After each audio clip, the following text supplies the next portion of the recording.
Yo, what is up YouTube? Ascension here, bringing you another Star Wars Battlefront 3 video, but as yesterday, I want to continue talking about the new Force Awakens movie, and my questions, and oh man, just from the books, like there's some similarities that I like, and then some names that were changed.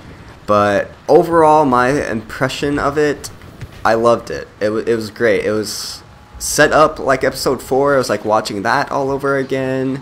Had great plot. It did well with making characters like actual characters instead of just like CGI. And you could definitely, oh my god, the moment Han Solo comes back into his Millennium Falcon, and I was tearing up, man. That brought back memories. Oh my god.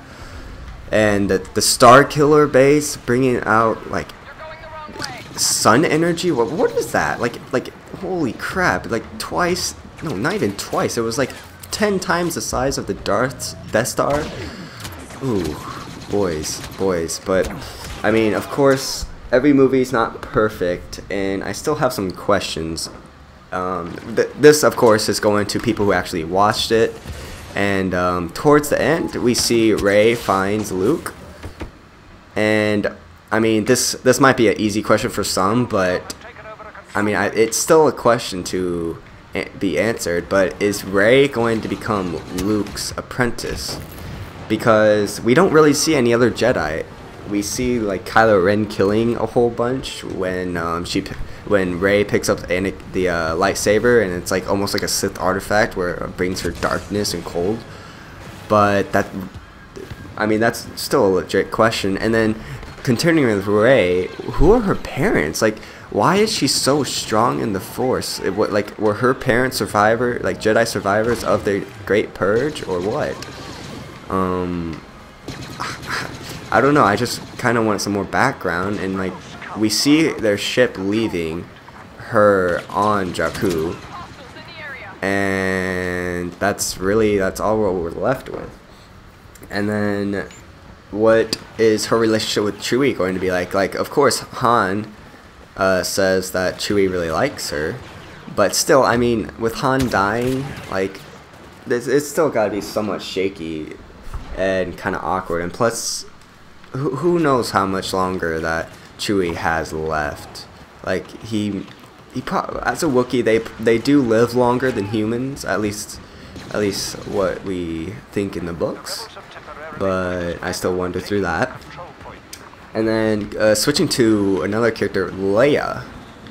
I mean, obviously she's getting over losing her husband. But in the expanded universe series, she actually becomes a Jedi, and at the end of episode 6, we do kind of see the like twin bonding with her and Luke. And when like the Death Star blows up, like we don't know. Han says, "I'm sure Luke wasn't on there," and Leia's like, "I know he wasn't," or something along those lines. And that shows her Force sensitivity. Like, does she never get training or something, or what? I think it would be a good idea to bring her as a Jedi to just like show like where Ben Solo / Kylo Ren got all his Force sensitive powers. I mean, sure, like we can say, oh, he's related to Luke, so of course he's going to have some. But I mean, that's a little bit of a stretch. I can see where people are coming from, but I still want to kind of like more of an answer there. And then, why the name Ben Solo for Kylo Ren? Because in the expanded universe, of course, I'm going to keep referring back to the expanded universe just because I've read many of the books, and I know that they can't please everyone and follow exactly the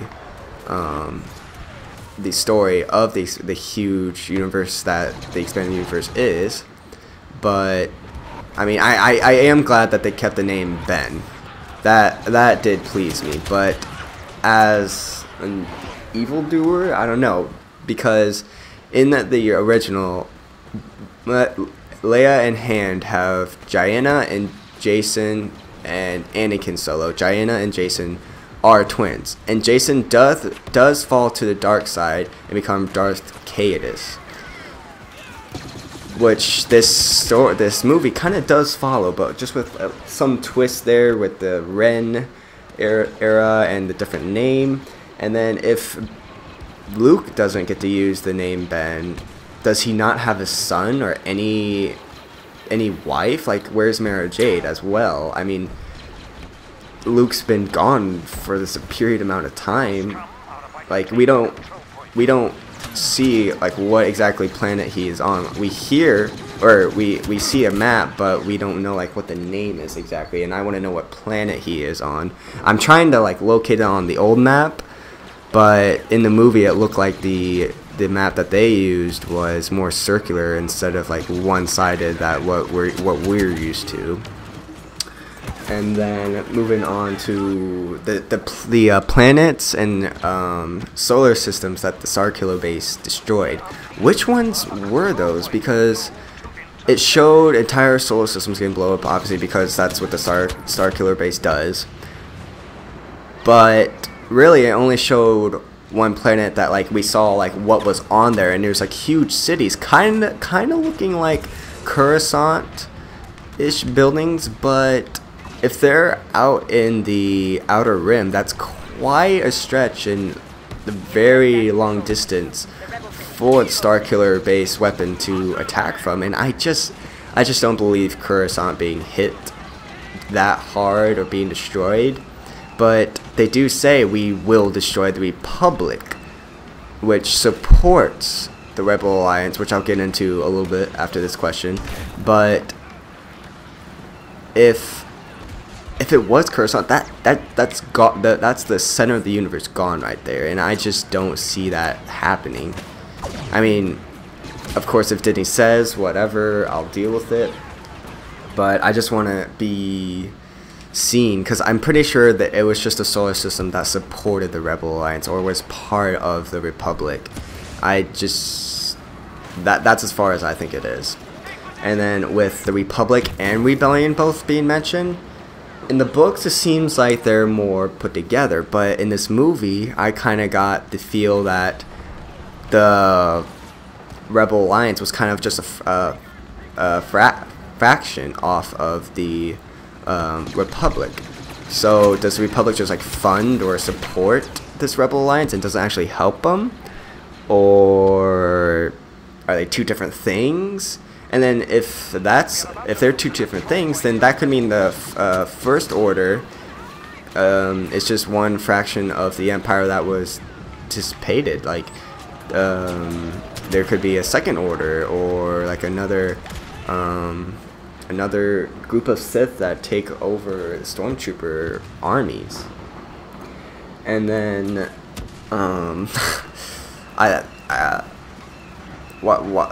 my next question is, why was Kylo Ren so weak that a person, Rey, with no training of any type of swords, like of course she has her little stick, but still a lightsaber, that she still defeats him? Of course, he does get shot and is pretty injured by Chewie, which that does play into a huge advantage, but still, I don't know.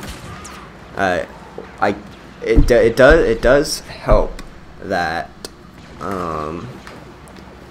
Supreme Leader Snoke, or the the new Sith or whatever, that big guy on the hologram, he does say, I must complete Kylo Ren's training.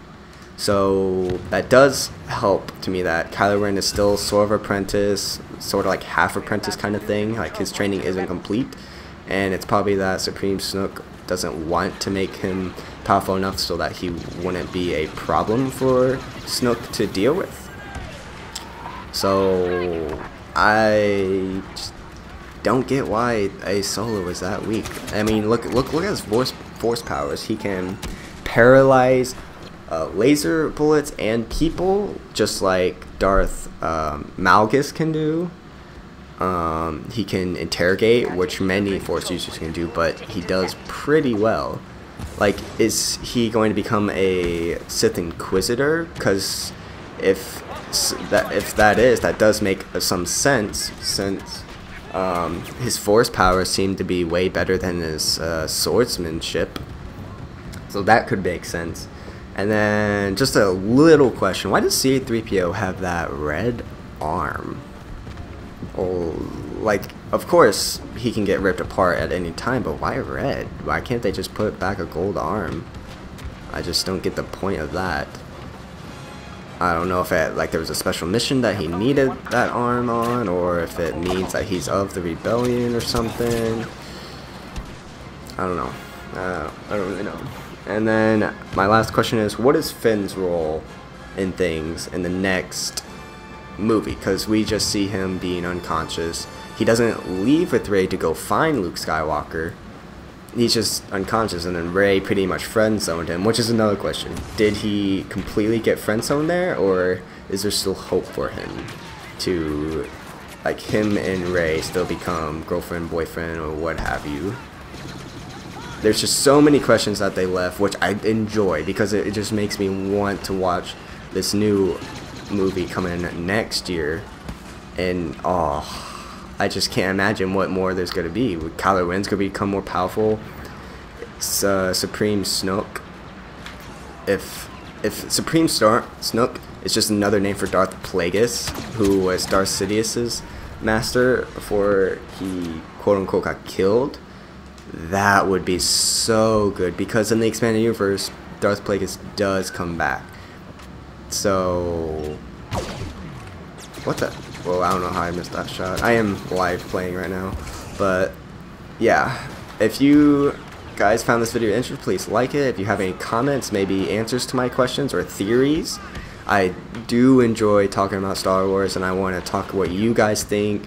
And anyways, may the Force be with you.